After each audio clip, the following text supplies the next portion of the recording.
Hello, everybody. Welcome along. My name is Benjamin Bloom. This is the Benjamin Bloom Football Channel. Please leave your bias at the door and join us for our dearly departed transfer update. And I bet you can't guess who and what we're going to be mainly focusing on today. Our dearly departed teams this season: Brentford, Watford, Norwich, Leeds, Aston Villa. And there has been a lot going on at Aston Villa transfer-wise.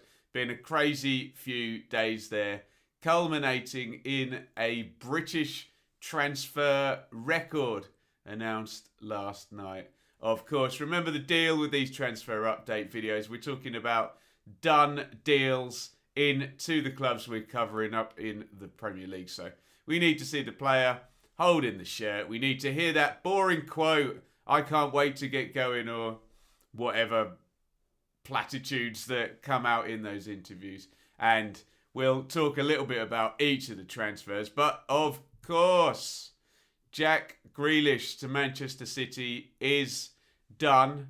It's rumbled. Since the Euros finished, there's been big links with both Harry Kane and Jack Grealish from the England squad across to Manchester City. Grealish had his holiday after the Euros. Then literally every day we were seeing, is he at training? What's he doing? Is he saying goodbye? All of this. We've had people purporting to track planes on Twitter and all of that stuff. It's been a bit mental. But we heard on fairly good authority last night that the medical was taking place. The night before last, in fact, Wednesday night. The medical was taking place on Thursday morning, and then I think the deal's all signed off, and then it's a few hours of taking photos and doing interviews, and then Manchester City, although somewhat gazumped by the Lionel Messi news last night, but hey, that's not on our watch, went and announced and we can talk about a fee. You know what, I'm normally quite bullshit about fees because they're always undisclosed.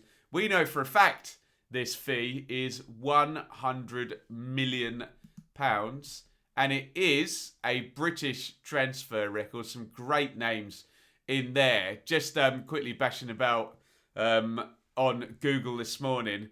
That was the list I found. It does include sales also, but in terms of the actual signings, if you just look on the furthest column to the right next to the fees, if that's an English club in there, you can see, going back to Brian Robson, 1.5 million.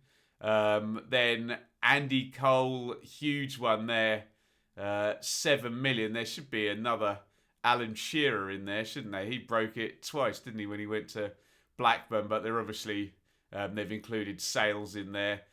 Dennis Bergkamp to Arsenal, Stan Collymore to Liverpool, Shearer to Newcastle. That was a world record at the time, 15 million. Veron to Manchester United, and Ferdinand to Manchester United as they try to wrestle back dominance off Arsene Wenger and Arsenal. Abramovich there in his plaything. Shevchenko, Robinho when Manchester City really announced things. Then Paul Pogba a few years ago in 2016. And now Jack Grealish. You can see Coutinho went out for more, but the record fee paid by a British club has been paid for Jack Grealish by Manchester City to Aston Villa. There is Christian Purslow, and this went down very well. So let's just say, and I'll tread carefully how I say this, there's been a mixed reaction amongst the Villa fans. And we would never, in the sort of those horrible identity politics terms, we would never use broad strokes and say, all the Aston Villa fans have done this. Because there's been plenty who've been very understanding of this move. And then on the other hand, there's been some pretty vitriolic things said about Jack Grealish. Look, we don't live in Twitter. Twitter is not the real world, and often the lunatics are magnified more than the vast proportion of people who,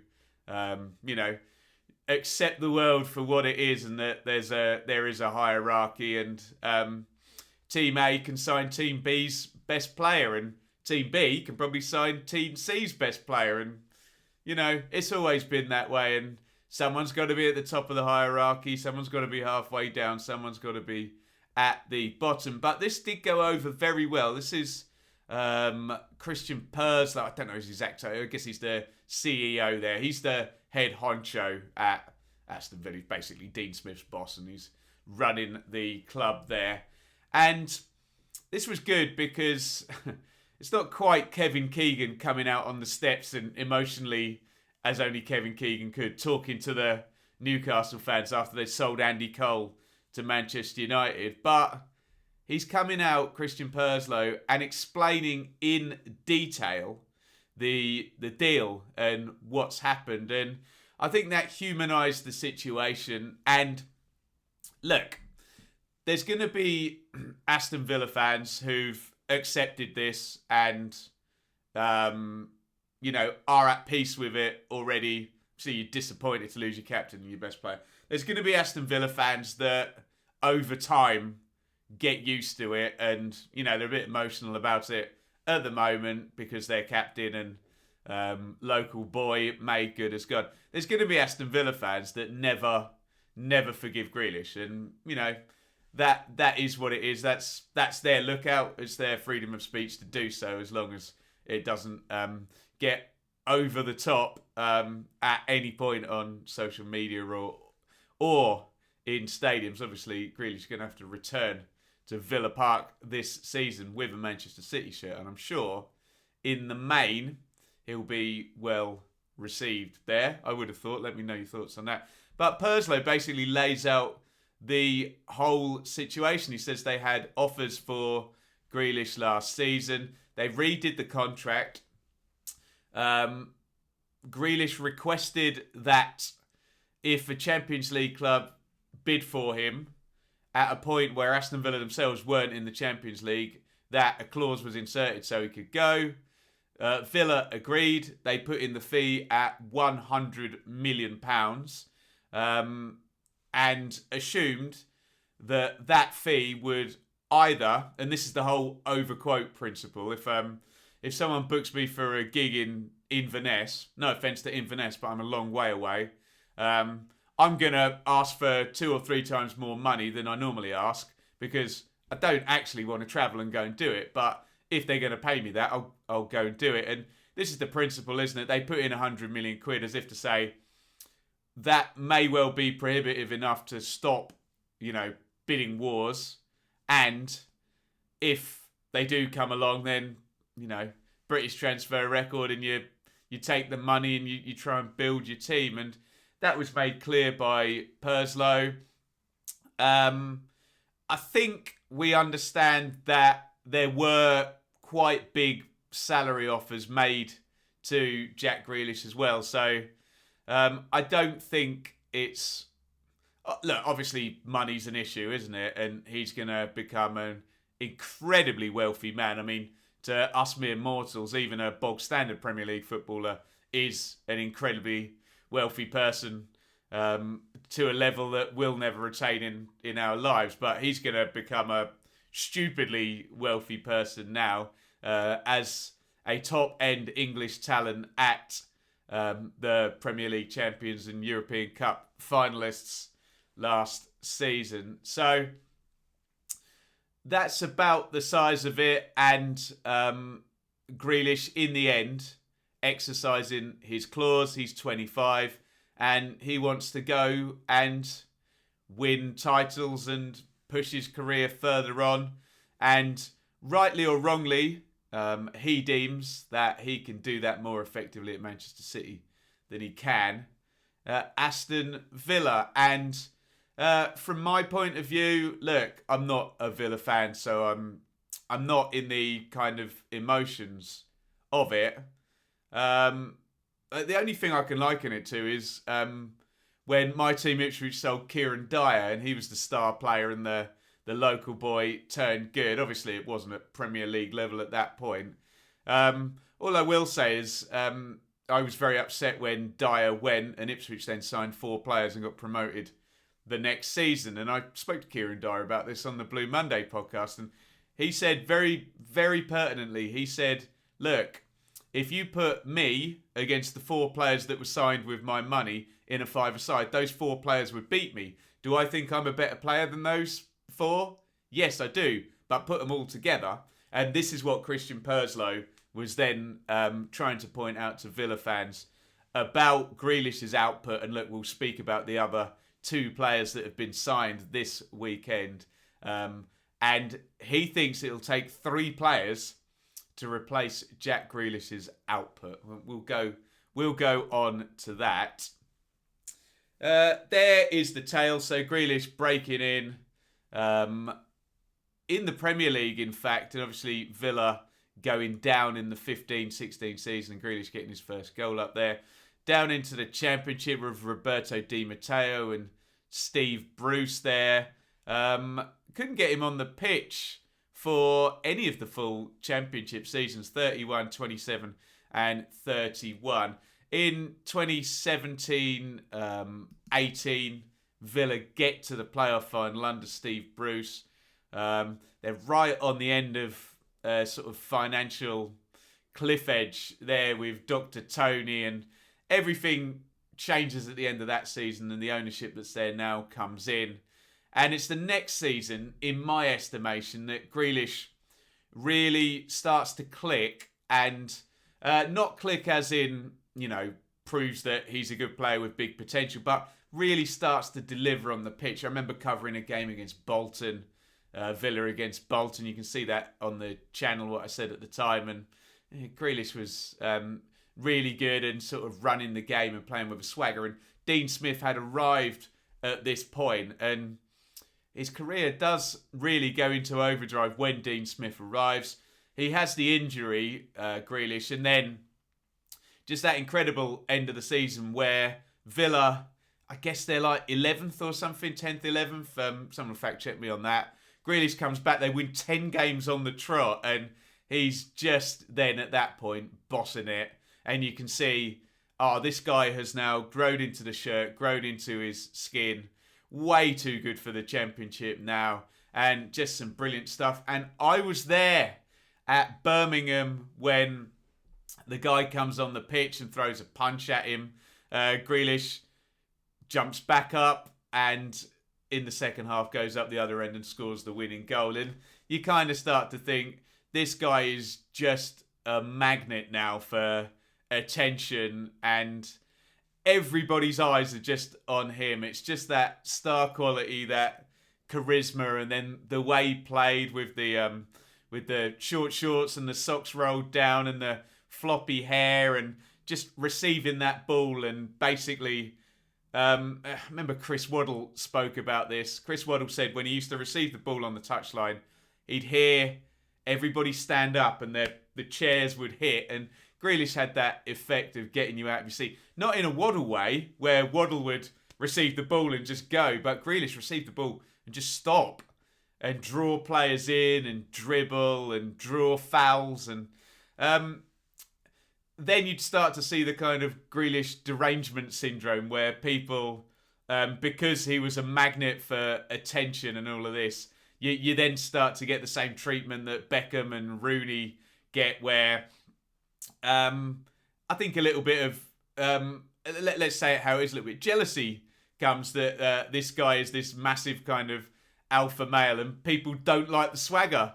They don't like the handsome, cocky guy who's brilliant at football, and you start to get the negative. And look, I could buy that, but I mean, I actually remember after doing that Bolton game, you can check the comments, someone trying to tell me that, he's overrated, blah, blah, blah. And basically, that's a surefire sign that someone's really good when they're garnering that kind of emotional reaction. And then up to the Premier League they go. Grealish, a playoff winner. I was there at Wembley as well, covering that one. Beat Derby in the final, didn't they? Grealish lifts the trophy.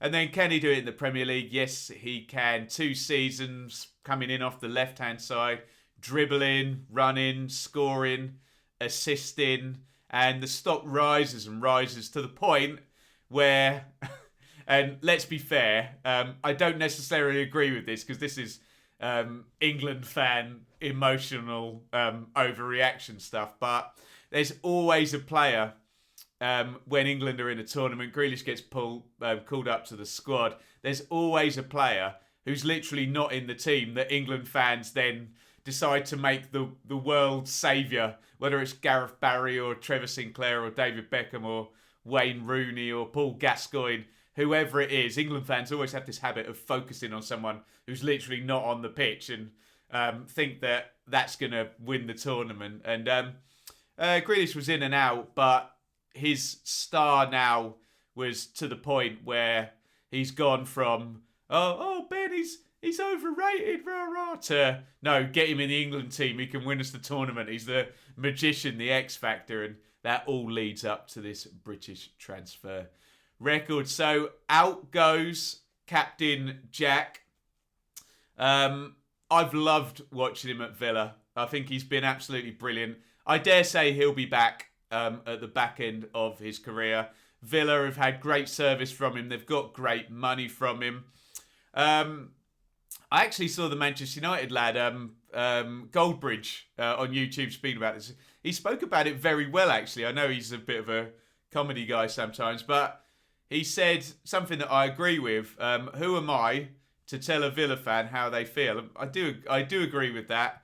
From the outside, I'm in the, well done, mate, go win some trophies, go and get paid, you deserve it. I'm in that camp. But I totally understand, and I've given the Kieran Dyer example at my team at Ipswich.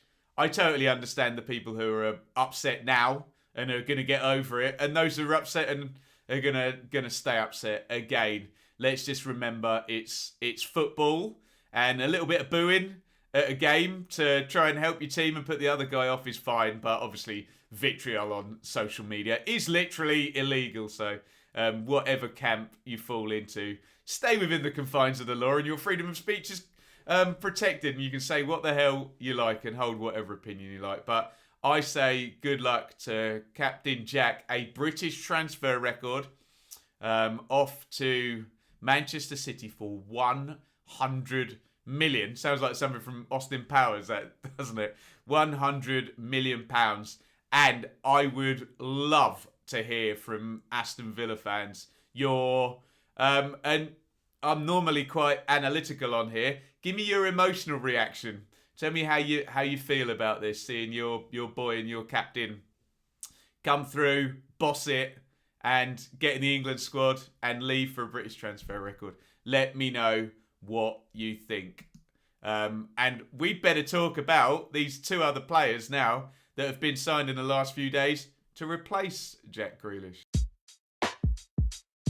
Right, so prior to Grealish leaving, a surprising transfer on Monday night, Tuesday night, I can't remember. This week's been a bit crazy transfer-wise. As Danny Ings arrived at Aston Villa, and I suppose this gave us a little bit of a hint that Captain Jack was going out. Ings, you can see 29, 14 goals last term, Southampton player. I believe 1 year on the contract. And no, we don't have Christian Purslow coming out and telling us the exact transfer fee, but I think they've reported around 25 million. So look, we're just basically adding up the Grealish money now and dividing it amongst three players, aren't we? But Ings comes in, and Purslow said it himself. Grealish's output, you need goals, you need assists, you need creativity, determination.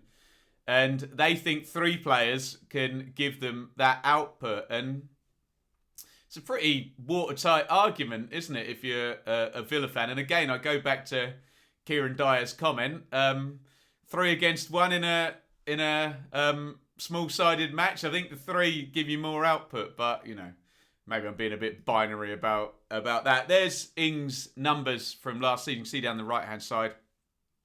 29 players, so 26 starts in the Premier League, 12 goals, 4 assists. He's in the England setup, and what he is, even compared to an Ollie Watkins, Ollie Watkins was unproven, wasn't he? He'd obviously got sort of 25 goals in a championship season for Brentford, whereas Danny Ings is just bosh.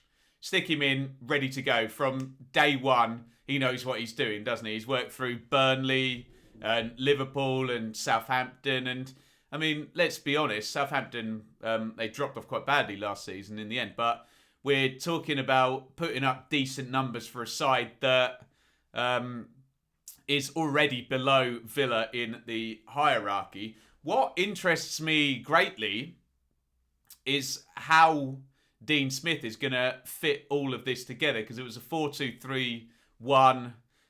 I mean, in the Championship, it was a 4-1-4-1. Let's be quite honest here, and pedants ahoy. There's not that much difference between a 4-2-3-1 and a 4-1-4-1, isn't it? You know, the shield of 2 and a bona fide number 10. But essentially what we're talking about is one central striker and a back four in both systems. And that one central striker was Ollie Watkins. And we'll see how Danny Ings is going to fit into this, whether they're going to go to a two up top system, possibly not.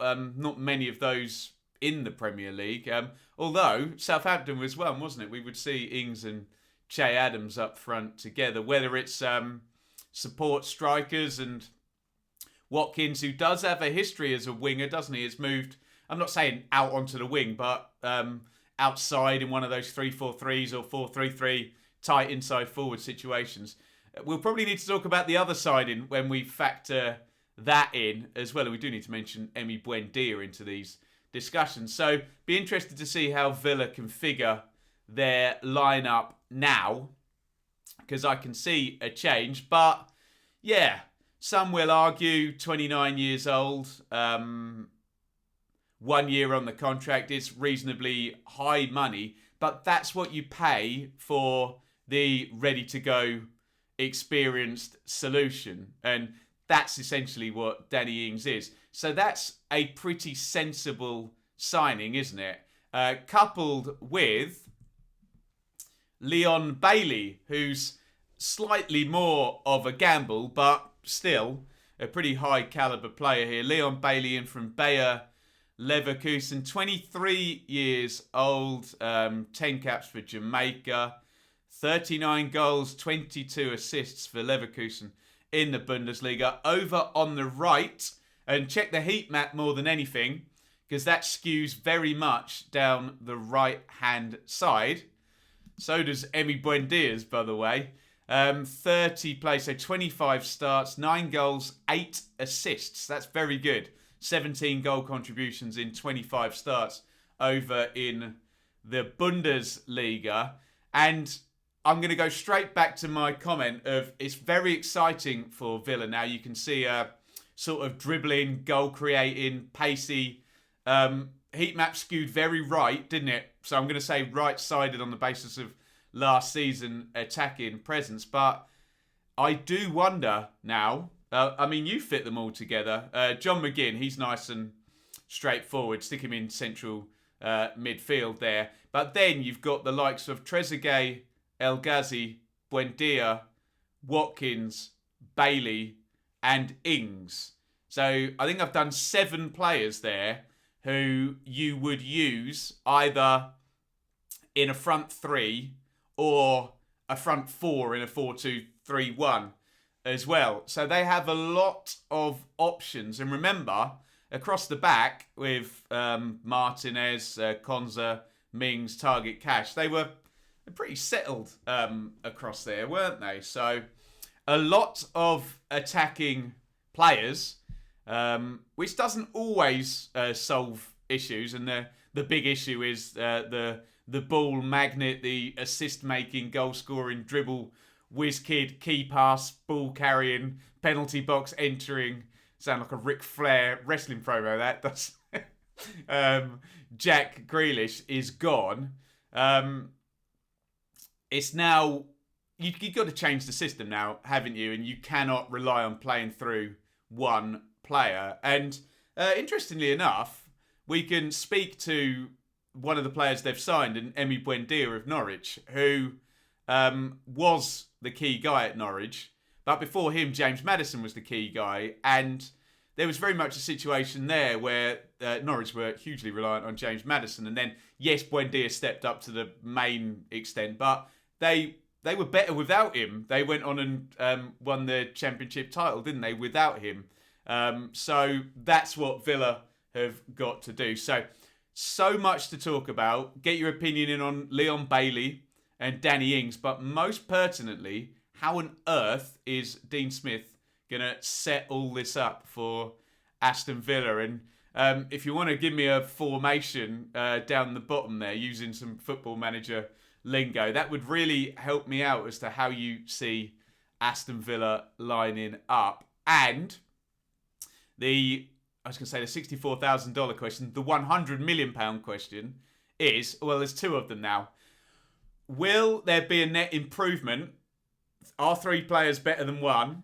And is that the spending done? Was Purslow basically saying, right, we had £100 million and we've spent it. We spent it on Ings, Bailey and Buendia. And if you do some basic maths, 35 million for Buendia, 25 million for Ings, that takes you to 60 million, doesn't it? Okay, there's probably a bit left over, but when you do the agent's fees and the signing on fees and factor in a little bit of salary, there's your 100 million. It's gone, spent. Nice little spending spree there. So do let me know what you think on both of those questions. Is the spending done? And give me your attacking configuration, particularly for Villa next season. Right, let's actually talk about some of our other dearly departed teams now. Because another couple into Leeds here. And look, it's squad building, isn't it? Obviously, Junior Firpo, Jack Harrison are going to be first team players. But here is Christopher Klassen and Lewis Bate in at Leeds. I suspect Klassen will actually be on the bench, won't he, as the sub-keeper. Obviously, the Kiko Casilla experiment, do we call it that? The Kiko Casilla run at Leeds was fun and controversial and problematic at times and expensive. And then all of a sudden, they brought in young Meslier, who just went straight in ahead of him and is looks like he could be a goalkeeper for about another 20 years, doesn't he? So Klassen is in there, another youngster into the Leeds goalkeeping pool. 20 years old, from Norwegian side, Valerenga. So he's got plenty of experience there. And I assume, and I don't know a lot about the player, to be honest, but I assume, knowing the Bielsa blueprint, is always looking for the keeper that can slide the ball into that Calvin Phillips position, out to the fullbacks horizontally, and the ping into the wide high fullbacks, and that hit into further on in central midfield. Needs to have all of those passes up his sleeve to even entertain being in the Leeds squad, doesn't he? So Klassen comes in there, and that is Lewis Bate, another one off the Chelsea production line. There's going to be another one in this video as well if you wait for the Brentford bit. But Bate goes in there, 18 years old, and the names you need to look for here are Amari Miller, Sean McGurk, Joe Gerlhart as well last season. Leeds have made a lot of sort of signings and investment into that under-23 type squad. We haven't yet seen any of them manage to get through and then onto the bench and then into the first team. But I have some expectation that we will at some point. And you know what it's like with Bielsa. It's about creating that culture at, what's it called at Leeds?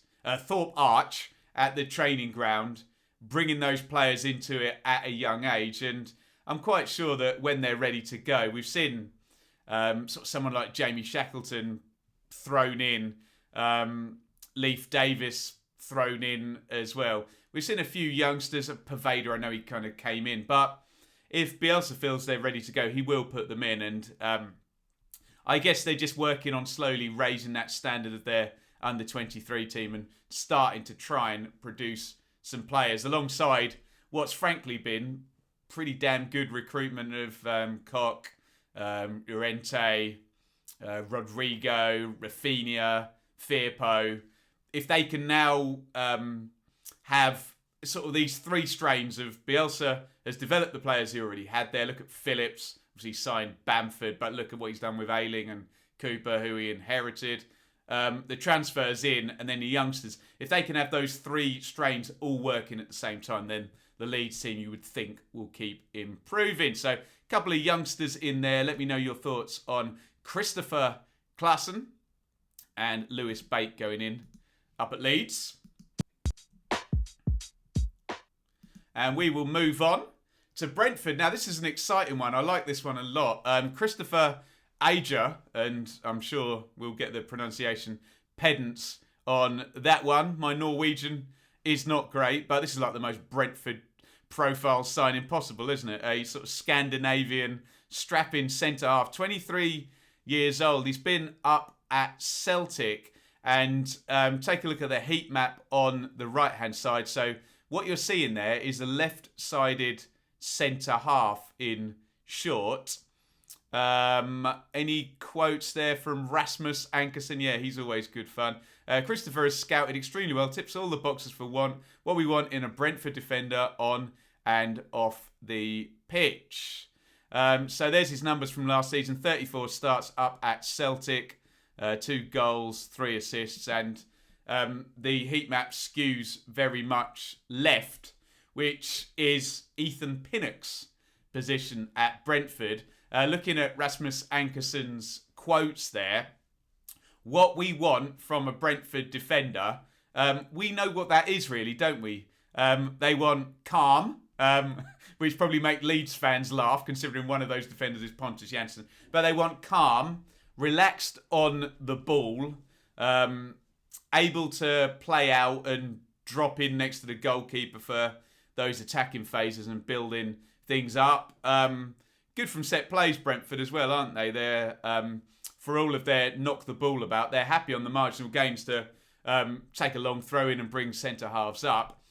There was a little bit of a sense, and I'm a big fan of Ethan Pinnock, that he really raised the bar in his first season at Brentford, and obviously they lost in the playoffs then, didn't they?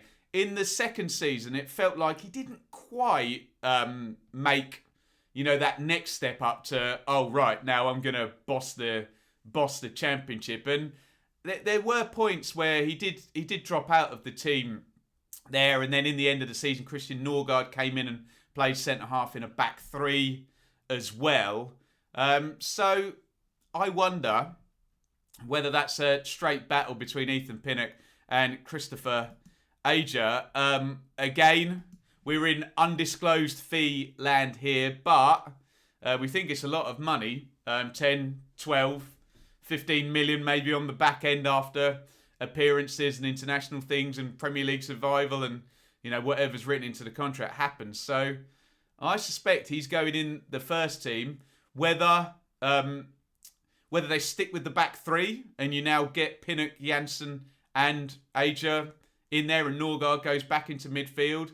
Whether Thomas Frank says, look, it's the Premier League, I just want a bit more assurance. And yes, we're going to try and keep the ball and play football. But look, let's not be massively open and have, frankly, some rich elite Premier League teams just blow through us. So he might play all three of them. But I think we can say for certain that either in a back four, the left centre-back spot, or in a back three, either the central position or the left of the three is going to be taken by Christopher Ager. And look, we're very trusting of the Brentford recruitment. It's been so good over so many years, hasn't it? So let me know your thoughts on Christopher Ager, if I'm saying it right. And one more, right out of the Lewis Bate to Leeds playbook here. This is Miles Pert Harris, who, and it's the same deal, isn't it? 18 years old, from Chelsea. Undisclosed fee, we think, is around 1.5, 1.8 million. Again, it's undisclosed. You don't know, I don't know. You can show me the deal memorandum, or we can just assume that it's around that amount. And yeah, Brentford have been very good at these type of deal as in taking players from the London area. The one I always give is Josh Da Silva, who I think was at Arsenal, wasn't he? And they bring him in, and he'll be in the Premier League, and he'll make minutes next season, Josh Da Silva. So in comes Pert Harris, and I'm going to say exactly the same thing I said about Leeds and Lewis Bate, that you're just bringing in players and upping the ante. And as a Premier League club, you can afford to do that. And again, I'll reference James Mattheson for Norwich. You can afford to take someone. Okay, James Mattheson was playing at Coventry, wasn't he? But you can afford to drop in 1, 2, 3 million quid on a player to develop. And if it works, stick him in the first team. If not, you've got an asset you can loan out and possibly sell on. That's the haves and the have-nots of the financial distribution in the English football landscape, isn't it? So, Miles, Pert, Harris, I suspect we won't see him in the first team, given there's, does it say central midfield there? England Youth International, pass, exciting, talented young player, and 8. There you go. Thank you, Thomas Frank. Brentford always go completely transparent. So, look, I don't see him being in the first team ahead of Onyeka, who signed for big money, Jensen, Da Silva, who we've mentioned, Norgard, Janel. So he'll go into their under 23, their B team, which has been very successful. And I suspect we'll see some people start copying over the next few years and will be developed there. Possibly he'll go on loan somewhere at some point, but there you go. That is our transfer update for today. Nothing in at Watford, although Norwich fans, we are expecting this 2 lads, Jolis, the Greek youngster, and again, have fun with pronouncing that one, and Sargent from Werder Bremen. We're expecting those two to come into Norwich in the next, I don't know, couple of days, 5 days or so.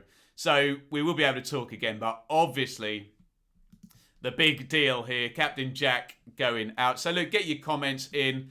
Look, apologies, Leeds and Norwich and Watford and Brentford fans. It has been Villa-centric, but look, they are the story today, and we've got to follow that narrative, and we'll focus on your teams when that's the big story. So yeah, it had to be that way today. And look, if you do support one of the other teams, do let me know, particularly when your best players have gone out, and Leeds fans will know all about it, with the likes of sort of Rio Ferdinand being sold to Manchester United and Norwich. So Buendia to actually Aston Villa. So you're all more than welcome to comment on the situation there. Right, thank you everybody for watching. I've had my say, now you have yours. Get your thoughts in the comments. Grealish, Ings, Bailey, Bate, Klassen, Asia, Miles, Pert, 7 transfers to talk about, but I essentially might be focused on 1, but that's fair enough. A British transfer record in the dearly departed transfer update today. Thank you everybody for watching, and it's a big over and out from me. Thank you so much for watching. If you enjoyed this video, please hit the like button to see more videos from this channel. Hit the subscribe button, and to be notified every time we upload, ring the bell for those notifications to come through on your device. If you really want to support the channel and me as a content creator, I will be eternally grateful if you head over to the merch store and grab something, or support over on Patreon, patreon.com/Benjamin Bloom. Thank you for your time. Go and watch another video.